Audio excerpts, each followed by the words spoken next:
Imagine being at a hospital.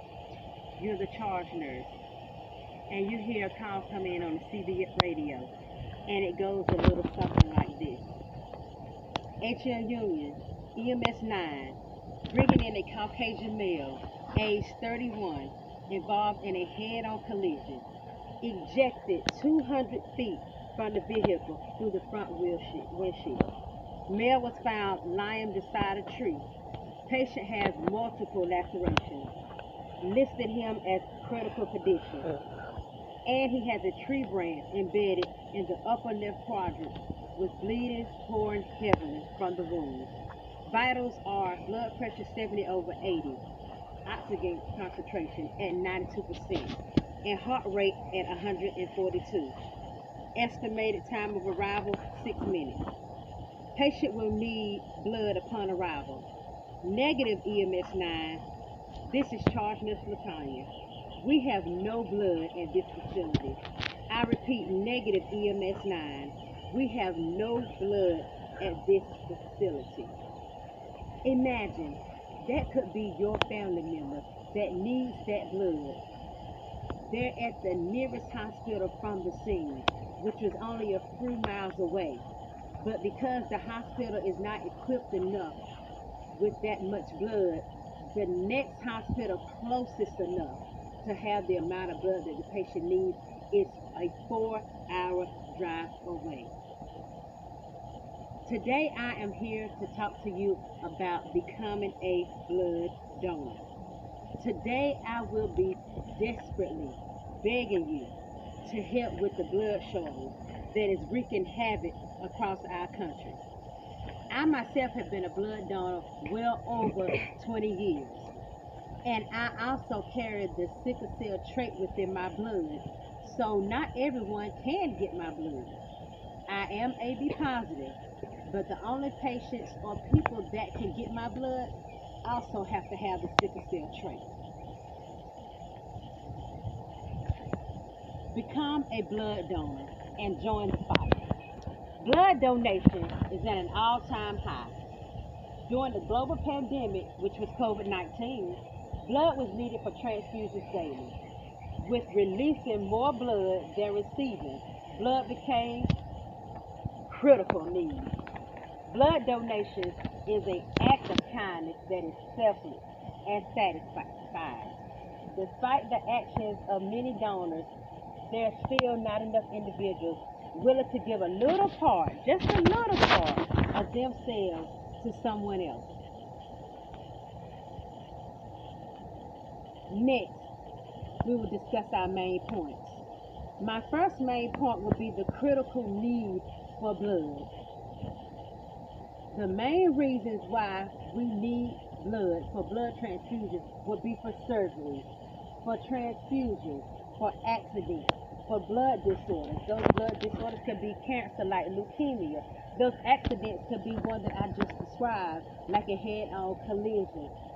Blood transfusions from when you were in the accident. Surgeries, if you are having a heart surgery, you're going to need a blood transfusion. According to GivingBlood.org, it indicates that the need for blood donation and how we can use our own blood for ourselves, meaning if we have a rare blood type, like the null blood type, very rare, it is the rarest of blood types, you can donate your own blood and have it frozen. So if you ever need blood, you can go back to the blood bank you donated it to and have them to unfreeze it. Now, next we're going to talk about statistics. According to the American Red Cross, for the 2023 statistics, somebody needs blood every 2 seconds. 4.5 million Americans need blood transfusions each year. More than 20,000 liters of donated blood is used each day in the United States. 450 milliliters of blood can save up to 3 lives. Now, we can put things in a certain category as being able to be substituted or not substituted. We could substitute real sugar, Dixie Crystal, for some low calorie zero sugar, like Sweet and Low. We could substitute a Pepsi for an off-brand drink like Cola, or a Mountain Dew for an off-brand drink like, what is it called? Lightning, Mountain Lightning. But one thing you cannot substitute is blood. There is no substitution for the human blood. About 38% of people in the U.S. can donate blood, are qualified to donate blood, but less than 10% actually do. According to a book called Good Blood, it describes a true account of a race against time to save a child with a rare blood disorder that was involved in a tremendous accident. Now, another reason why people do not like to give blood or become donors are because of the myths that are out there.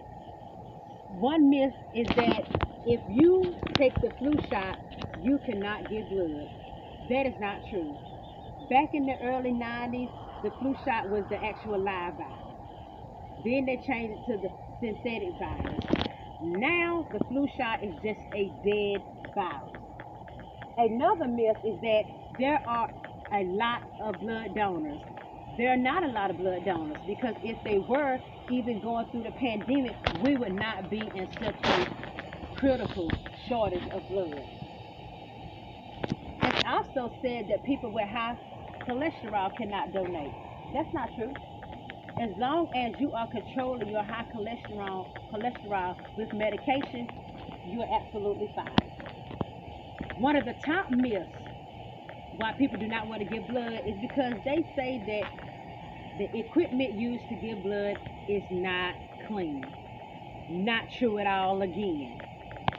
All equipment dealing with blood, especially the taking of blood, has to be sterilized in a clean, sterile processing room. This means that you have to be alone in a sterile room by yourself cleaning these instruments.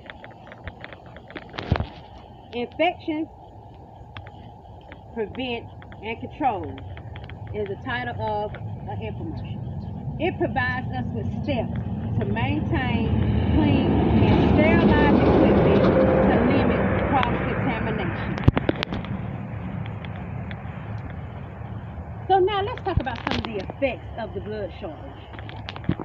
Some of these effects could be we develop anemia, which is a blood disorder within itself because of low iron. You can also get dizziness, chest pain. Prioritizing patient care, meaning patients will get less care than they would have gotten if they had a right amount of blood supply. But the number one is death. The shortage of blood supply can lead to death.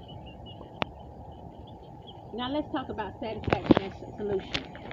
The main solution to the shortage of blood supply is you.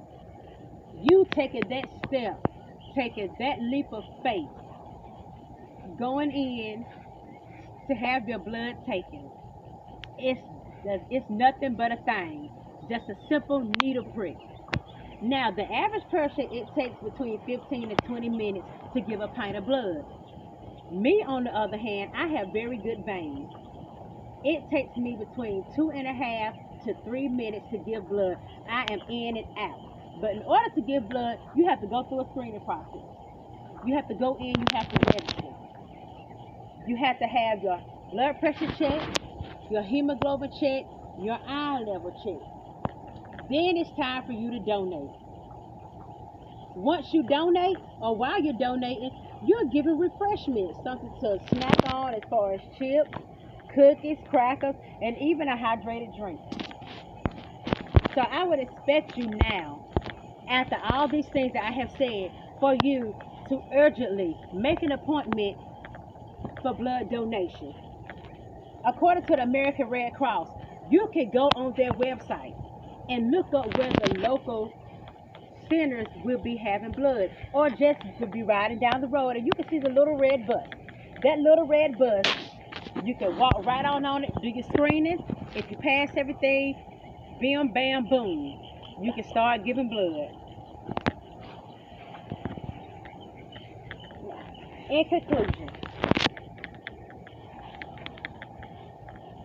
I urge you, imagine, let's just imagine for a moment, being a part of a child's life, and the only thing that you could see was that child wasting away, your child wasting away. And the only thing that is there to help that child, your child, is maybe a pint of blood, in which your child cannot get because of the shortage. So now I am pleading, I am begging, I am screaming out, please make an appointment to become a blood donor. If it's only one time that you give blood, that one time that you give 1 pint of blood can save not one life, but 8.